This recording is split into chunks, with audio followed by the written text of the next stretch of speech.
안녕하십니까. 뉴스데스크 대전 세종 충남입니다.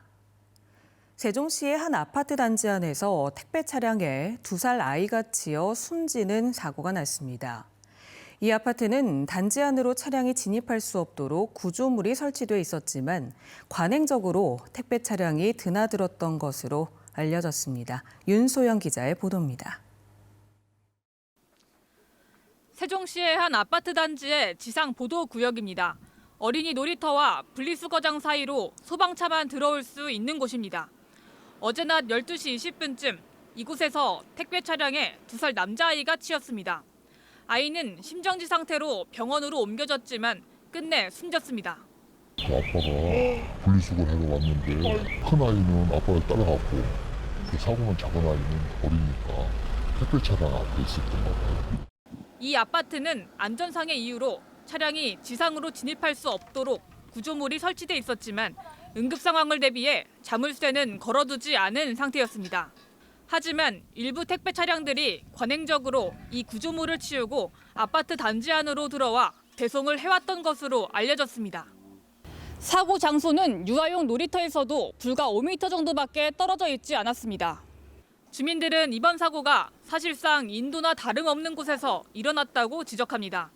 소방차나 이런 거 올 때나 이렇게 개방을 하도록 되어 있을 것 같은데 관리가 좀 미흡했다라고 보여지기는 하는데. 경찰 조사에서 60대 택배 기사는 아이를 보지 못했다고 진술했습니다. 경찰은 교통사고 처리 특례법 위반 혐의로 택배 기사를 입건하고 자세한 사고 경위를 조사하고 있습니다. MBC 뉴스 윤소영입니다. 최근 카페처럼 쾌적한 공간에서 공부나 모임을 할 수 있도록 만든 스터디 카페가 많이 늘고 있는데요. 이 계약을 해지할 때 환불을 거부하거나 지나치게 많은 위약금을 요구하는 식의 소비자 피해도 함께 급증하고 있습니다. 김성국 기자가 취재했습니다. 요즘 학원가에서 흔히 볼 수 있는 스터디 카페. 독서실과 달리 밝고 개방적인 분위기로 학생과 수험생 사이에서 인기가 높습니다. 주로 월단의 일을 끊지만 장기 이용 학생들은 할인 혜택을 주어서 40~50% 정도는 장기로 이렇게 이용을 하고 있습니다. 이용자가 늘면서 덩달아 스터디 카페 관련 소비자 민원도 증가하고 있습니다. 일단 결제하면 환불해주지 않는 곳도 있고 중도에 해지하면 위약금을 지나치게 많이 요구하는 경우도 있습니다. 한 달 정도 지나서 제가 이용할 필요가 없어져서 환불을 요청을 드렸더니 환불은 당연히 불가하다. 실제로 최근 3년간 스터디 카페와 관련해 접수된 소비자 피해 174건 가운데 환불을 못 받거나 과도한 위약금을 요구한 경우가 85.6%를 차지했습니다. 스터디 카페에 대한 소비자 분쟁 해결 기준이 아직 없다 보니 업체마다 환불 규정도 제각각입니다. 한국소비자원은 계약 기간이 한 달을 넘으면 방문 판매 등에 관한 법률이 적용돼 업체에 환불의 의무가 있다고 설명했습니다. 다만 시간 단위나 한 달 미만 기간으로 결제할 경우에는 마땅한 구제 대책이 없어 주의해야 한다고 당부했습니다. 반드시 사전에 환불 규정이나 이용 약관 등을 꼼꼼하게 확인하셔야 하고요. 무조건 환불이 안 된다라고 하는 업체는 좀 이용에 대해서 또 20만 원 이상의 장기 이용권은 청약을 철회할 수 있도록 신용카드로 할부 결제하는 게 좋다고 조언했습니다. MBC 뉴스 김성국입니다. 오늘 대전과 부여, 논산 등 일부 지역 한낮 기온이 30도에 육박하며 초여름 더위가 이어졌는데 내일은 비가 내리면서 평년 기온을 되찾겠습니다. 예상 강수량은 오후 늦게까지 5mm 안팎이며 내일 아침 최저 기온은 13도에서 16도, 낮 최고 기온은 20도에서 23도 분포로 오늘보다 4도에서 6도가량 낮겠습니다. 오늘 오후 1시 20분쯤 당진시 정미면의 야산에서 산불이 나 임야 500제곱미터를 태우고 40분 만에 꺼졌습니다. 이보다 앞서 오후 12시 40분쯤에도 태안군 남면의 야산에서 불이 나 진화 차량 9대, 인력 17명을 투입해 40분 만에 불을 껐습니다. 산림당국은 전국적으로 산불 재난 국가위기경보가 주의 단계라며 불법 소각 등을 하지 말아달라고 당부했습니다. 프로야구 한화 이글스가 KBO 리그 홈 15경기 연속 매진을 기록했습니다.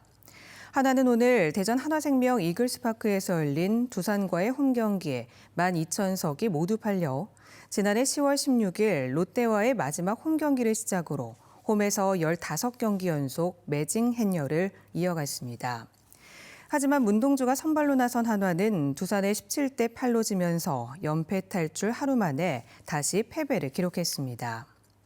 한편 대전 하나시티즈는 어제 대전 월드컵 경기장에서 열린 서울과의 홈 경기에서 김승대의 멀티골을 앞세워 3대 1로 이기며 꼴찌에서 탈출했습니다. 대전시가 보문산에 추진하는 제2수목원을 놓고 난개발 우려가 제기되는 가운데 시가 기존 자원을 활용한 친환경 생태공간 조성 계획을 내놨습니다. 시는 제2수목원은 한밭수목원과 달리 논과 계곡, 산림 등 기존 자연 생태 환경을 최대한 보존 활용하는 자연형 수목원으로 시설지구와 생태 전시지구, 연구 보전지구 등 3개 지구에 전시숲과 생태숲 각각 2개씩을 조성할 계획이며 오는 7월까지 타당성 조사 심사 등을 마칠 계획이라고 밝혔습니다. 한편 보문산 난개발 반대 시민대책위는 앞서 성명을 통해 보문산에 케이블카, 전망대, 워터파크 등을 짓는 것도 모자라 산사태 위험 등급 1, 2등급지를 낀 지역에 1,150억 원을 들여 제2수목원을 조성하는 건 난개발의 연장에 불과하다고 지적했습니다. 대전 대덕구청 신청사가 들어설 연축동 도시개발 사업이 본궤도에 오를 전망입니다. 이 사업은 연축동 일대 24만 930제곱미터에 대덕구청 신청사 등 공공청사와 유통시설, 주택 1,300여 가구 등을 짓는 것으로 지난 2009년 타당성 검토 용역을 시작한 이후 약 15년 만에 실시 계획 인가가 났습니다. 이 사업이 추진되면 대덕군의 남북으로 단절됐던 오정, 송촌과 신탄진 생활권 연결을 비롯해 지역 균형 발전에 도움이 될 것으로 대덕군은 기대했습니다. 어제 오후 6시쯤 태안군 안면읍에 있는 음식점에서 70대 남성이 음식 운반용 엘리베이터에 끼이는 사고가 발생해 병원으로 옮겨졌지만 숨졌습니다. 지금까지 대전에서 전해드렸습니다. 고맙습니다.